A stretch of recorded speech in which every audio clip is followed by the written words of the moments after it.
नमस्कार, आप देख रहे हैं न्यूज 18 राजस्थान। आपके साथ मैं हूं अभिषेक। कोरोना काल ने त्योहारों का रंग फीका कर दिया है। कोरोना के खतरे को देखते हुए मेलों के बड़े आयोजन और पटाखों पर बैन लगा हुआ है। दशहरे पर रावण, मेघनाद और कुंभकर्ण के पुतलों का दहन होता है, लेकिन इस बार पुतलों के खरीदार भी नहीं मिल रहे हैं, जिससे कारीगरों की मुश्किलें बढ़ गई हैं। पटाखों पर बैन से भी व्यापारी परेशान हैं। पुतला दहन के मैदान सूने पड़े हैं क्योंकि बड़े आयोजन नहीं हो रहे हैं। इससे मेलों में दुकानें नहीं लगी हैं, जिससे ठेले, खोमचे और छोटे व्यापारी बहुत परेशान हैं। बढ़ती महंगाई ने त्योहारों की रौनक और फीकी कर दी है। लोग चाहते हैं कि इस विजयादशमी पर कोरोना महामारी का दहन हो, साथ ही महंगाई का खात्मा भी हो, ताकि त्योहारों की रौनक लौटे और प्रतिबंधों की परेशानी से मुक्ति मिले। चर्चा शुरू करने से पहले एक रिपोर्ट। कोरोना की मार, फीका हुआ त्योहार।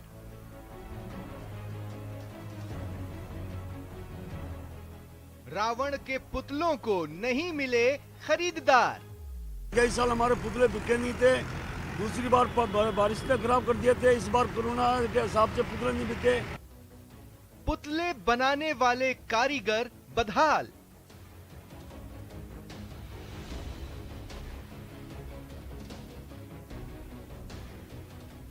कोरोना की टोक, बड़े आयोजन पर रोक।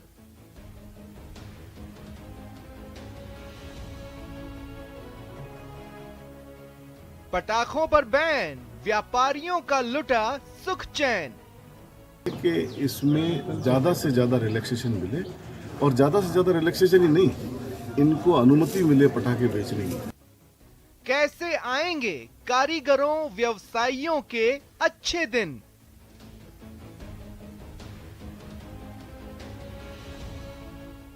प्रतिबंधों से परेशानी।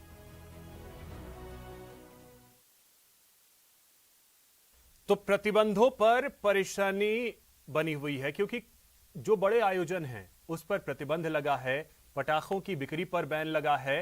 तो अब ऐसे में कई कार्यक्रम जो हैं वो आयोजित हो नहीं रहे हैं, व्यवसायी परेशान हैं, ठेले खोमचे लगे नहीं हैं, तो छोटे व्यापारी जो हैं वो परेशान हैं। तो ऐसे में जो पर्व त्योहार है उसकी रौनक कहीं ना कहीं फीकी होती दिख रही है। और इसी पे हम चर्चा करेंगे। हमारे साथ दो खास मेहमान भी मौजूद होंगे। हमारे सहयोगी जो हैं वो अलग अलग जगहों से मौजूद होंगे, क्योंकि रियलिटी क्या है, वहां पे किस तरीके से तैयारियां की जा रही हैं, कितना रौनक है पर्व त्योहार का, वो भी शहरों से बताएंगे। चलिए उनके पास चलेंगे। हमारे साथ जुड़ रहे हैं इस वक्त सौरभ गृहस्थी, हमारे सहयोगी जयपुर से हमारे साथ जुड़ेंगे। हमारे साथ जुड़ रही हैं प्रतिष्ठा यादव जी, कांग्रेस नेता हैं। बहुत स्वागत है प्रतिष्ठा जी आपका। साथ ही हमारे साथ जुड़ रहे हैं मुकेश पारिक जी, बीजेपी नेता हैं। मुकेश जी आपका भी बहुत स्वागत है न्यूज 18 राजस्थान पर। तो मुकेश जी और प्रतिष्ठा जी, मैं आपके पास आता हूं, लेकिन उससे पहले मैं सौरभ आपके पास आ रहा हूं। जयपुर में अगर आपसे समझना चाहूं, आयोजन आज क्या क्या हो रहे हैं, रौनक कितनी देखने को मिल रही है?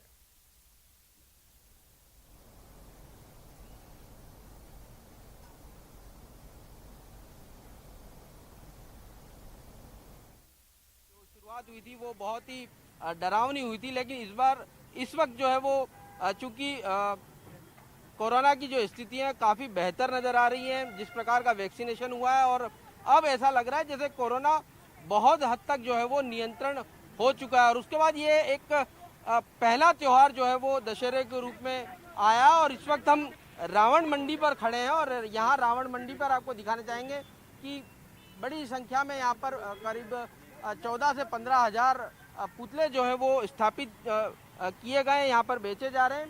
दरअसल शहर में अलग अलग जगहों पर पहले जो है वो कोरोना काल से पहले बड़े आयोजन होते थे, बड़े बड़े पार्कों में बड़े बड़े रावण के पुतले जलाए जाते थे, वहाँ पर बड़ी दुकानें जो है वो सस्ती थी। लेकिन कोरोना का जो गाइडलाइन है इस लिहाज से बड़े आयोजन नहीं हो रहे, लेकिन उसके बावजूद बड़ी संख्या में लोगों में इस वक्त जो है वो उत्साह साफ तौर पर देखने को मिल रहा है, क्योंकि कोरोना काफ़ी हद तक नियंत्रण में। और सरकार ने ये भी कहा है कि आप अपने स्तर पर कम गैदरिंग में जो है वो इस दशहरा का पर्व जो है वो मना सकते हैं। इस लिहाज से छोटे पुतले जो है वो बहुत अच्छी बिक्री जो है वो साफ तौर पर देखने को मिल रही है।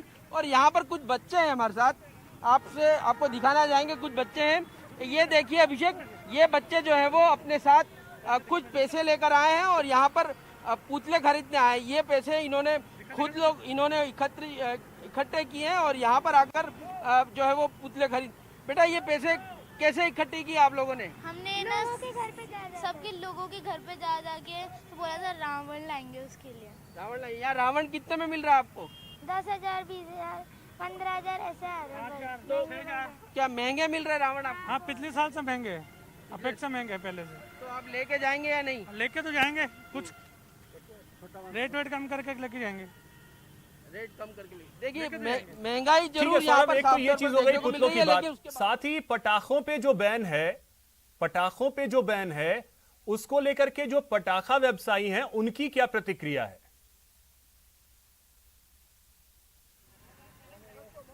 देखिए, उनमें साफ तौर पर नाराजगी जो है वो देखी जा रही है, क्योंकि पिछला साल भी ऐसा ही बीता था कि वो पटाखों पर पूरी तरह से रोक थी और इस साल भी जो है वो रोक है। इस लिहाज से नाराजगी जो है वो साफ तौर पर देखने को मिल रही है, क्योंकि कोरोना काल कम हुआ था तो ऐसा लगा था कि इस बार पटाखे जो है वो अच्छी खासी बिक्री होगी। इस लिहाज से उन्होंने पहले से ही जो है वो स्टॉक करके रख लिया, लेकिन जिस प्रकार के निर्देश फिर से आए कि पटाखों पर रोक है, इस लिहाज से साफ तौर पर नाराजगी जो है वो व्यापारियों में दिखने को मिल रही है। बगैर पटाखों के जोश बिल्कुल सब ठंडा है दशहरे का। अच्छा, पटाखे नहीं है, जैसे कि हमारा विधान है कि रावण को जब तक पटाखे नहीं लगाए जाए रावण अट्टहास कैसे करेगा, उसकी हंसी कैसे गूंजेगी। बगैर के पटाखे के ना तो बच्चों को आनंद आएगा, ना हमें आनंद आएगा, ना किसी सोसाइटी को आनंद आएगा। तो गवर्नमेंट का काम साहब बहुत ही गलत किया है। उन्होंने पटाखों पर रोक लगा के ठीक है सौरभ, अब मैं फिर से आपके पास आता हूं, लेकिन अब मैं प्रतिष्ठा जी आपके पास आ रहा हूं। हमारे दो और सहयोगी हैं, कपिल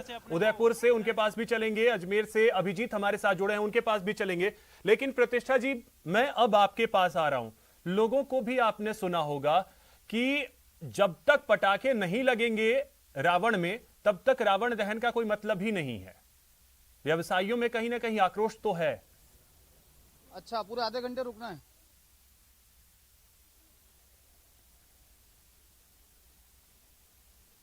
प्रतिष्ठा जी,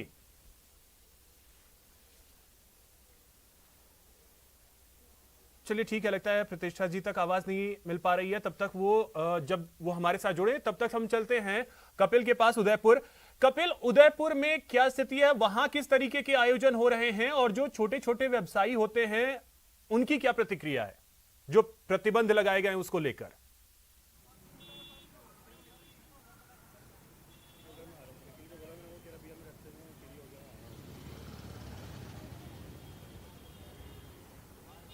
कपिल, आपको मेरी आवाज मिल रही है? ध्यान रखो, इतना गंदा आ रहा होगा। चलिए ठीक है, तब तक अभिजीत के पास चलते हैं। अभिजीत, आपको मेरी आवाज मिल रही है? अभिषेक, मैं आपको सुन पा रहा हूं। जी अभिजीत, आपसे ये जानना चाहेंगे कि अजमेर में किस तरीके के कार्यक्रम हो रहे हैं आज, और जो पटाखे पे बैन लगा है उसको लेकर के व्यवसायियों की क्या प्रतिक्रिया सामने आई?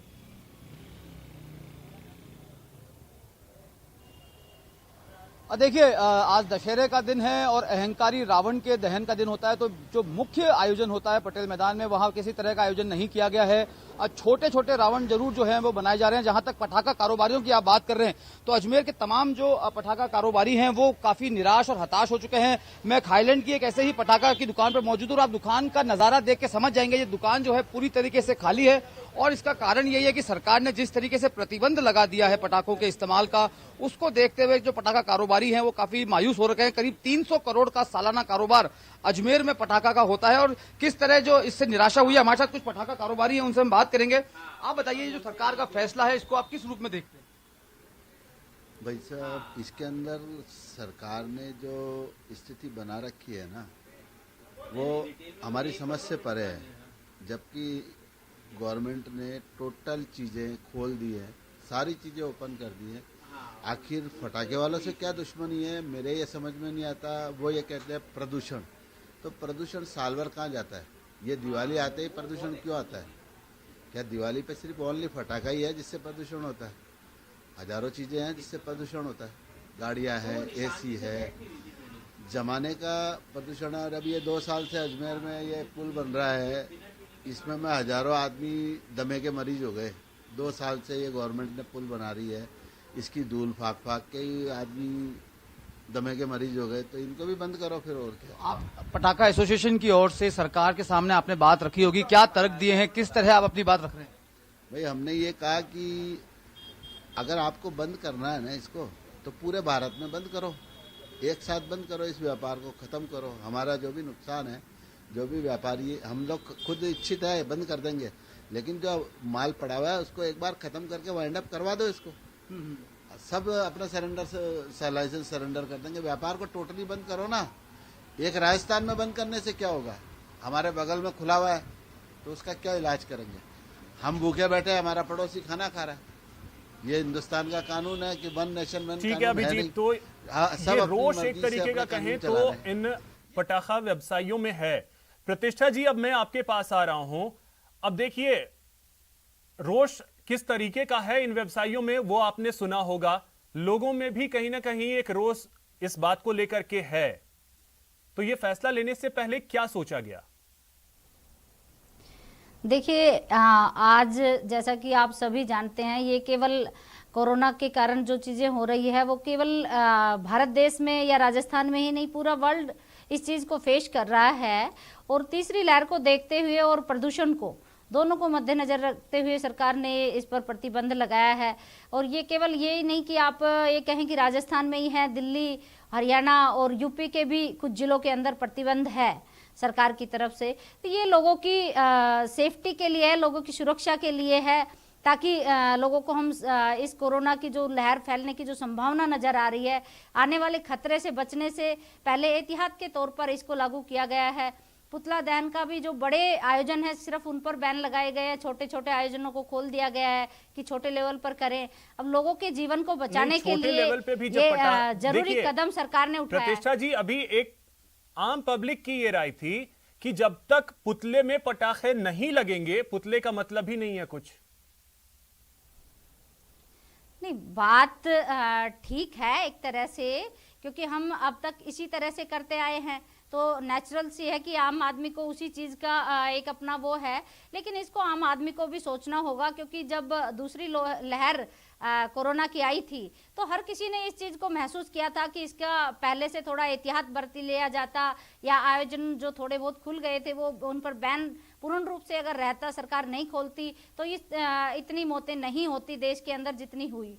तो इन चीज़ों को मद्देनजर रखते हुए त्योहारों पर थोड़ा एहतियात बरतना चाहिए, क्योंकि ये समय एक इस तरह का है कि पूरा वर्ल्ड इस बीमारी से गुजर रहा है, इस महामारी से गुजर रहा है। तो इसमें एहतियात बरतते हुए लोगों के जीवन से ज्यादा इंपॉर्टेंट मेरे ख्याल से कोई चीज नहीं है। आयोजन तो सारे हो ही रहे, तो फिर सिर्फ एक पटाखा को बैन कर, क्योंकि पटाखा व्यवसायियों की तो यही उनका यही कहना है कि सब चीज तो हो रहा है, सारी चीजें हो रही, सिर्फ पटाखे को बैन कर देने से क्या होगा? कार्यक्रम हो रहे हैं, लोग वहां गैदर भी हो रहे हैं, सारी चीजें हो रही हैं। जी जी, पटाखे से पोल्यूशन इतना बढ़ जाता है। दिल्ली में तो पिछले कई साल से इसको बैन किया जा रहा है, क्योंकि एनसीआर जोन में जो पोल्यूशन का लेवल है वो बहुत खतरनाक हो जाता है। और कहीं ना कहीं हम राजस्थान वाले भी इसमें पीछे नहीं है, हमारे जयपुर के हालात भी बहुत बदतर हैं। इसमें सर्वे में आप लोगों ने रिपोर्ट में भी देखा होगा। देश से पटाखा देखते हुए देश से पटाखे को ही खत्म कर देना चाहिए, ये भी व्यवसायी का कहना है। ठीक है प्रतिष्ठा जी, मैं आपके पास फिर आता हूं। मुकेश जी, एक विपक्ष के तौर पे, विपक्षी पार्टी के तौर पे बीजेपी क्या कर पाई है इन पटाखा व्यवसायियों के लिए? देखिए, अगर हम व्यावहारिकता की बात करें तो पटाखा व्यवसायियों ने बड़े लंबे समय से कोई उनका व्यवसाय नहीं चल रहा था, और इस बार आशा जगी थी तो सरकार ने अभी इसको बैन कर दिया। और व्यापारियों का जहां तक सवाल है, व्यापारियों ने कई महीने पहले ऑर्डर देना शुरू किया होगा और उन्होंने स्टॉक भी जमा कर लिया होगा। सरकार को निश्चित रूप से पटाखा व्यापारियों के लिए कुछ सोचना चाहिए था। और जिस प्रकार के पहले रोक लगाते थे कि सार्वजनिक स्थल पर पटाखा नहीं चला है, रोड पर नहीं चला है, ये संभव था। जिस प्रकार से छोटे रावण को चलाने की अनुमति दी है, जिस प्रकार से छोटे आयोजन को अनुमति दी है, इसी प्रकार छोटे कार्यक्रमों में पटाखों की भी छूट देना जरूरी था सरकार के लिए। अन्यथा देखिए, जितने भी हिंदू त्योहार हैं, हिंदू त्योहार में व्यवसाय करने वाले सभी धर्मों के लोग हैं। चाहे अगर आप पटाखा व्यवसाय देखेंगे तो पटाखा व्यवसाय में जुड़ने वाले धर्म से अन्य धर्मों जोड़ के करके लोग भी हैं। क्यों देखते हैं? आप- हर नहीं, सही और मैं गलत कह रहा को हूं, धर्म सब से लोग देख जुड़े हुए कर हैं। जोड़ते हैं। मैं आपको ये बता रहा हूँ, इसमें हिंदू ही नहीं, सब लोग जुड़े हुए हैं, ये बता रहा हूँ मैं तो। जी, आप लोग धर्म को आप ये जोड़ते कह रहे हैं ना, इसलिए हिंदू कहा- त्योहार नहीं, हैं, नहीं, आप सब लोग ये धर्म को भारत जोड़ते हैं इसलिए कहना पड़ रहा है मेरे को। अब सुनिए, अब ये इनकी वास्तविकता ये है कि राजस्थान सरकार मुकेश जो जी, एक निर्णय चीज है, लेती है, एक वो चीज है, निर्णय आप क्या पता एक किस चीज ये आपने कहा कि पूर्वाग्रह से ग्रस्त होकर लेती है। मुकेश जी, आपने कहा कि इस त्योहार से सब जुड़े हैं। ईद मुस्लिमों का त्योहार है, ईद से कौन नहीं जुड़ा हुआ है?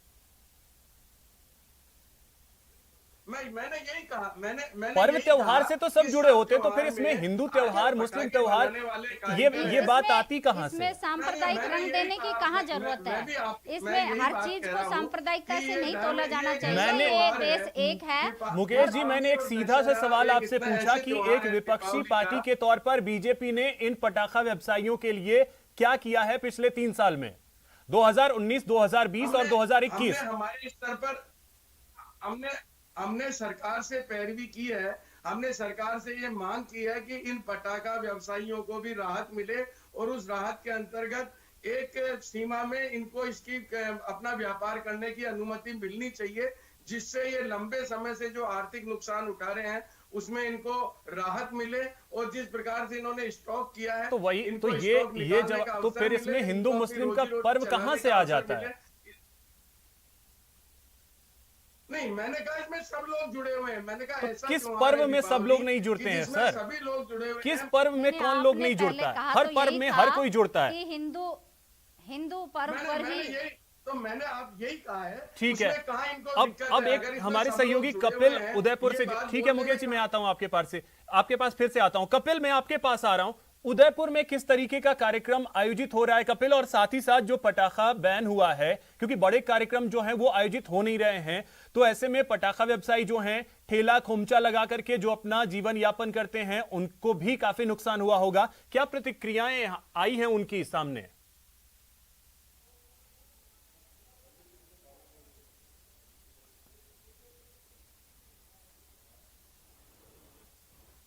कपिल, आवाज मिल रही है आपको मेरी?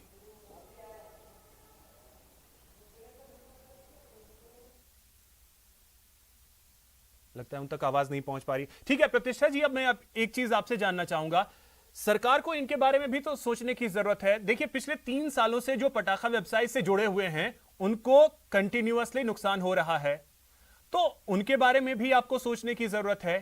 क्या कदम उठाए जा रहे हैं उनके लिए?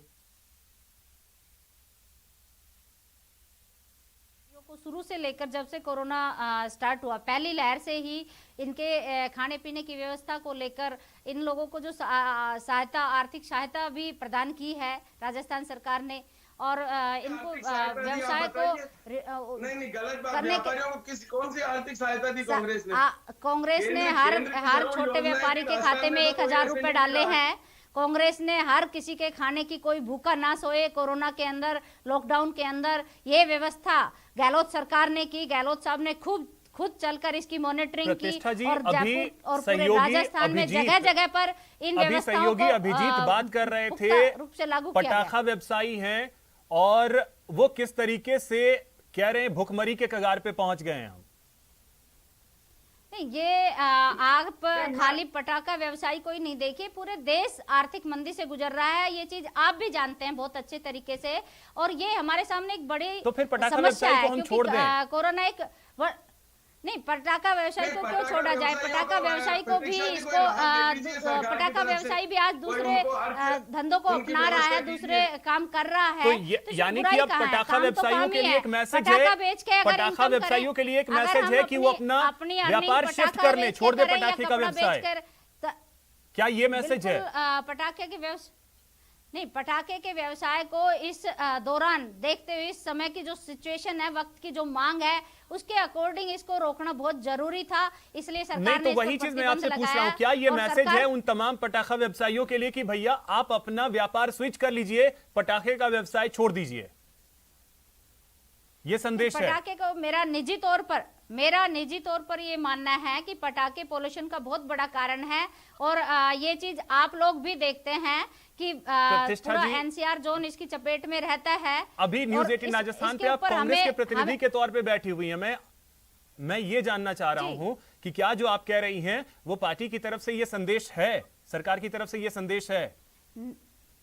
नहीं, ऐसा कोई पार्टी का संदेश नहीं है। पार्टी सभी के साथ खड़ी है, वो लेकिन व्यवसाय कर रहे हैं, व्यवसाय भी तो यही कह रहे हैं कि छोड़ दीजिए, हमें जाने दीजिए। अगर ऐसा कुछ है पूरे देश में पटाखे को बंद कर दीजिए, ये व्यवसाय बंद कीजिए, ये भी व्यवसाय कह रहे हैं। देश के बहुत सारे राज्यों के अंदर पटाखा पे बैन लगा है और इसको व्यवसाय खत्म करने को लेकर के। ठीक है, कपिल हमारे साथ जुड़ गए हैं। कपिल, उदयपुर में किस तरीके के कार्यक्रम आयोजित हो रहे हैं और वहां पे जो पटाखा व्यवसायी हैं या ठेला खुमचा लगाने वाले लोग हैं, उनकी क्या प्रतिक्रिया आई है? कपिल,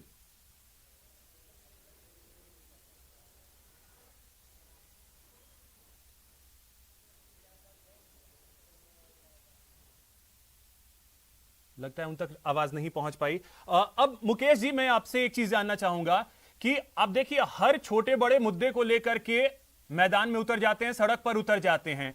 आज तक मुझे नहीं याद है कि कभी आप पटाखा व्यवसायी के लिए या ठेले खोमचे वाले के लिए सड़क पे उतरे हैं। नहीं, हमेशा हम उनके साथ खड़े हैं। हम जमीन से जुड़े हुए लोग हैं, भारतीय जनता पार्टी के कार्यकर्ता।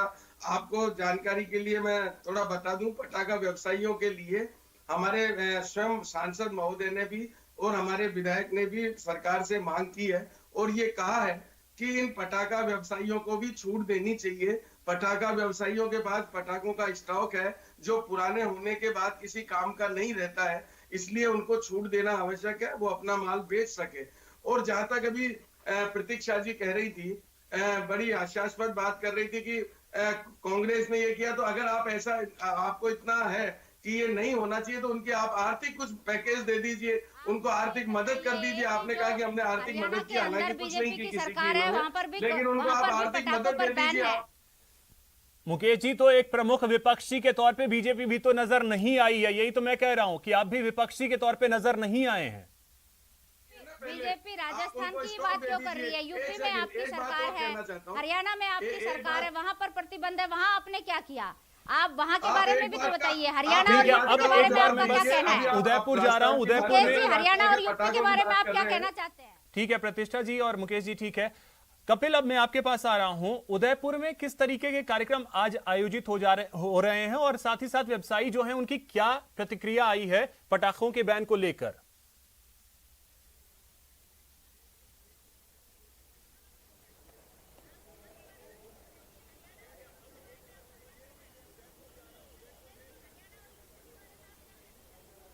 आवाज नहीं आ रही। कपिल, मिल रही है आपको मेरी आवाज?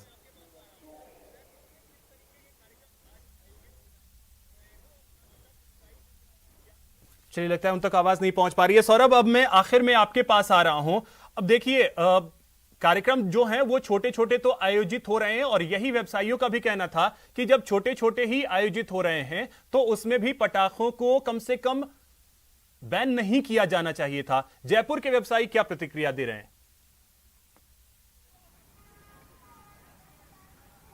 जी बिल्कुल, आपने सही कहा। देखिए, उनका ये साफ तौर पर कहना है कि अगर पटाखों पर प्रतिबंध लगाना है तो पूरी तरह से प्रतिबंध लगा दिया जाए। ऐसा ना हो कि जब त्योहार आते हैं उस वक्त जो है वो प्रतिबंध लगाया जाता है। ऐसे में उससे पहले जो तमाम व्यापारी हैं वो माल खरीद लेते हैं और उसके बाद उस माल को बेच पाना उनके लिए काफ़ी मुश्किल जो है वो हो जाता है। इस लिहाज से इस बार भी यही मांग जो है वो तमाम व्यापारियों द्वारा की जा रही है कि अब किसी भी तरह से छोटे मोटे रूप में ही सही, लेकिन कुछ रिलीफ जो है वो इन व्यापारियों को देनी चाहिए, ताकि जिन जिन लोगों ने माल जो है वो खरीद लिया है उनको आर्थिक नुकसान जो है वो नहीं उठाना पड़े।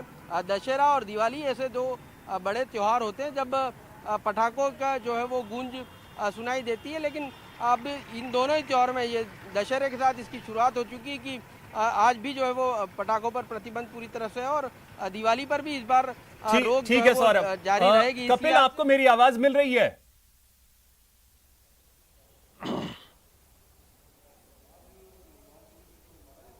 कपिल, आपको मेरी आवाज मिल पा रही है? बिल्कुल। देखिए, अगर मैं उदयपुर की बात करूं तो आज बुराई पर अच्छाई के प्रतीक विजय दिवस का दिन है और ऐसे में उदयपुर में हर वर्ष यहाँ पर बहुत हर्षोल्लास के साथ में इस दिन को मनाया जाता था। इस बार हर्षोल्लास लोगों के मन में जरूर है, लेकिन जिन स्थानों पर कार्यक्रमों का आयोजन होता था वहां पर किसी तरह के कार्यक्रम आयोजित नहीं हो रहे हैं। मैं इस समय उदयपुर के भंडारी दर्शक मंडप में मौजूद हूं। मैं तस्वीरें दिखाऊंगा। आप देखिए कि ये वही ग्राउंड है जहां पर दशहरे के दिन हजारों की तादाद में उदयपुर वासी इस ग्राउंड में पहुंचते थे और रावण दहन का जो यहाँ पर रावण दहन जब किया जाता था तो उस समय लोगों की मौजूदगी रहती थी। इसी जगह पर रावण, कुंभकर्ण और मेघनाथ के करीब 50 फीट से ज्यादा हाइट वाले पुतले बनाए जाते थे। 2 महीने की तैयारी की जाती थी और 2 महीने की तैयारी के बाद में आज का दिन काफी महत्वपूर्ण हुआ करता था। ये जो पूरा ग्राउंड है आज के दिन आप देखिए कि पूरी तरह से वीरान पड़ा हुआ है, लेकिन 2 साल पहले यहाँ पर बड़ी तादाद में लोग हुआ करते थे और इस समय जो अभी का जो समय है, इस समय ये जो ग्राउंड है ये पूरी तरह से पुलिस की कस्टडी में हुआ करता था। यहाँ पर रावण, मेघनाथ और कुंभकर्ण के पुतलों को खड़ा कर दिया जाता था और उसके बाद में यहाँ पर आज बिल्कुल कपिल, तो ये बड़ी बात है कि प्रतिबंध से सभी लोग परेशान हैं और बड़ी बात यह है कि इस दौरान सभी चीजें हो सकती हैं, बस रावण दहन नहीं हो पा रहा है और पटाखे पर बैन रहेगा। फिलहाल बहुत शुक्रिया आप सभी का हमारे साथ जुड़ने के लिए और चर्चा करने के लिए। फिलहाल इतना ही, नमस्कार। इस न्यूज हेडलाइन